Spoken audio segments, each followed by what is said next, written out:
ರಾಜ್ಯದಲ್ಲಿ ಡೆಂಗಿ ಪ್ರಕರಣಗಳು ಹೆಚ್ಚಳವಾಗ್ತಾ ಇರೋ ಹಿನ್ನೆಲೆಯಲ್ಲಿ ಪ್ರಿಯಾಂಕ್ ಖರ್ಗೆ ಗ್ರಾಮ ಪಂಚಾಯತಿಗಳಿಗೆ ಕಟ್ಟೆಚ್ಚರ ಕೊಟ್ಟಿದ್ದಾರೆ. ನೀರಿನ ತೊಟ್ಟಿ ಇರಬಹುದು ಅಥವಾ ಈ ಥರದ ಪ್ರದೇಶಗಳಲ್ಲಿ ಸ್ವಚ್ಛತೆಯನ್ನ ಮೇಂಟೈನ್ ಮಾಡಬೇಕು. ಕುಡಿಯೋ ನೀರು ಸರಬರಾಜು ಟ್ಯಾಂಕರ್ ಇರ್ಬೋದು, ತೆರೆದ ತೊಟ್ಟಿ ಇರ್ಬೋದು, ಸಾರ್ವಜನಿಕ ಶೌಚಾಲಯಗಳು ಇಲ್ಲೆಲ್ಲ ಕೂಡ ಸ್ವಚ್ಛತೆಯನ್ನ ಕಾಪಾಡಬೇಕು ಅಂತ ಪ್ರಿಯಾಂಕ್ ಖರ್ಗೆ ಕಟ್ಟುನಿಟ್ಟಿನ ಸೂಚನೆ ಕೊಟ್ಟಿದ್ದಾರೆ.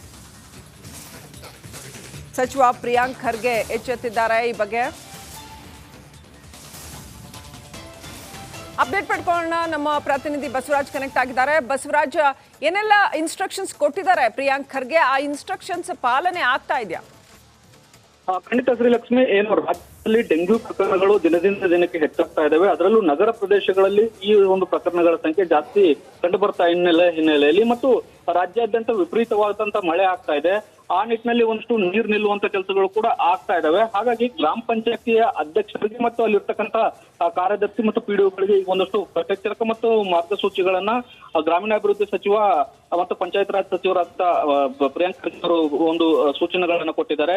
ಪ್ರಮುಖವಾಗಿ ಅವು ಗ್ರಾಮದ ಸುತ್ತಮುತ್ತ ನೀರು ನಿಲ್ತಕ್ಕಂತಹ ತಗ್ಗು ಪ್ರದೇಶಗಳೇನಿದಾವೆ ಅಥವಾ ನೀರು ನಿಲ್ತಕ್ಕಂತಹ ಚರಂಡಿಗಳೇನಿದಾವೆ ಅಲ್ಲಿ ಸ್ವಚ್ಛಗೊಳಿಸುವಂತ ಕೆಲಸಗಳನ್ನ ಕಟ್ಟುನಿಟ್ಟಾಗಿ ಆಗ್ಲೇಬೇಕು ಅನ್ನುವಂತ ಒಂದಷ್ಟು ಸೂಚನೆಯನ್ನ ಗ್ರಾಮ ಪಂಚಾಯತಿಗಳಿಗೆ ಕೊಟ್ಟಿದ್ದಾರೆ. ಮತ್ತು ತೊಟ್ಟಿಗಳೇನಿದಾವೆ, ಜಾನುವಾರುಗಳಿಗೆ ಕುಡಿಯೋಕೆ ನೀರನ್ನ ಮಾಡಿರ್ತಕ್ಕಂಥ ತೊಟ್ಟಿಗಳಿರ್ಬೋದು, ಸಾರ್ವಜನಿಕ ಶೌಚಾಲಯಗಳ ತೊಟ್ಟಿ ಇರ್ಬೋದು, ಅವು ಪ್ರತಿದಿನ ಅಥವಾ ವಾರಕ್ಕೆ 2 ಬಾರಿ ಆದ್ರೂ ಕ್ಲೀನ್ ಆಗ್ಲೇಬೇಕು ಅನ್ನುವಂತ ಒಂದಷ್ಟು ಕಟ್ಟೆಚ್ಚರ ಮತ್ತು ಸೂಚನೆಯನ್ನ ಕೊಟ್ಟಿದ್ದಾರೆ.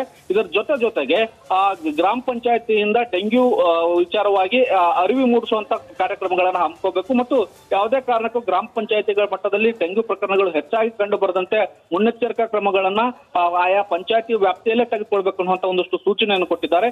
ಈ ಮೂಲಕ ಮುಂದಿನ ದಿನಗಳಲ್ಲಿ ಇನ್ನಷ್ಟು ಮಳೆ ಹೆಚ್ಚಾದ್ರೆ ಡೆಂಗ್ಯೂ ಪ್ರಕರಣಗಳು ಕೂಡ ಹೆಚ್ಚಾಗಬಹುದು ಅನ್ನುವಂತ ಒಂದಷ್ಟು ಮಾಹಿತಿಗಳಿರೋದ್ರಿಂದ ಅದನ್ನ ತಡೆಗಟ್ಟುವಂತಹ ನಿಟ್ಟಿನಲ್ಲಿ ಇವತ್ತು ಒಂದಷ್ಟು ಸೂಚನೆಗಳನ್ನ ಗ್ರಾಮೀಣಾಭಿವೃದ್ಧಿ ಸಚಿವರಾಗಿರ್ತಕ್ಕಂಥ ಪ್ರಿಯಾಂಕ್ ಖರ್ಗೆ ಅವರು ಕೊಟ್ಟಿರ್ತಕ್ಕಂಥದ್ದು. Srilakshmi, thank you Basavaraj ಡೀಟೇಲ್ಸ್ಗಾಗಿ.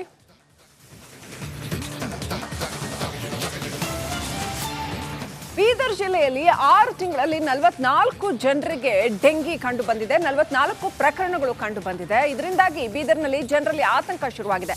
ಸ್ವಚ್ಛತೆ ಮೇಂಟೈನ್ ಮಾಡಿಲ್ಲ. ಮೇನ್ ಆಗಿ ಬೀದರ್ನಲ್ಲಿ ಅದು DC ಆಫೀಸ್ ಹತ್ರ ಇರ್ಬೋದು ಅಥವಾ ರೈಲ್ವೆ ನಿಲ್ದಾಣದ ಹತ್ರ ಇರ್ಬೋದು, ಇಲ್ಲೆಲ್ಲ ಹೈಜೀನ್ ಮೇಂಟೈನ್ ಮಾಡಿಲ್ಲ, ಸ್ವಚ್ಛತೆಯನ್ನ ಮೇಂಟೈನ್ ಮಾಡಿಲ್ಲ. ಇಲ್ಲೇ ಜಾಸ್ತಿ ಜನ ಬರೋ ಅಂಥದ್ದು. ಆದರೂ ಕೂಡ ಜಿಲ್ಲಾಡಳಿತ ಎಚ್ಚೆತ್ತುಕೊಳ್ತಾ ಇಲ್ಲ ಅಂತ ಜನ ಆಕ್ರೋಶ ವ್ಯಕ್ತಪಡಿಸ್ತಾ ಇದ್ದಾರೆ. ನೋಡಿ ಎಷ್ಟು ಗಲೀಜಾಗಿದೆ ಅಲ್ಲಿ ರೈಲ್ವೆ ನಿಲ್ದಾಣ ಸುತ್ತಮುತ್ತ ಮತ್ತು DC ಆಫೀಸ್ ಸುತ್ತಮುತ್ತ. ಅಲ್ಲೇ ಇಷ್ಟೊಂದು ಗಲೀಜಿದ್ರೆ ಇನ್ನು ಉಳಿದ ಸ್ಥಳಗಳಲ್ಲಿ ಪರಿಸ್ಥಿತಿ ಏನಿರ್ಬೋದು? ಬೀದರ್ನಲ್ಲಿ ಇಡೀ ನಗರ ಅಲ್ಲಲ್ಲಿ ಅದೆಷ್ಟು ಗಲೀಜು ತುಂಬಿಕೊಂಡಿದೆ, ಯಾವ ರೀತಿ ಸೊಳ್ಳೆಗಳ ವಾಸಸ್ಥಾನ ಆಗಿದೆ ಅನ್ನೋದನ್ನ ನೋಡ್ಬೋದು. ಸ್ವಚ್ಛತೆ ಇಲ್ಲದೆ ಇರೋದ್ರಿಂದ ಸಾರ್ವಜನಿಕರಿಗೆ ಡೆಂಗಿ ಆತಂಕ ಕಾಡ್ತಾ ಇದೆ.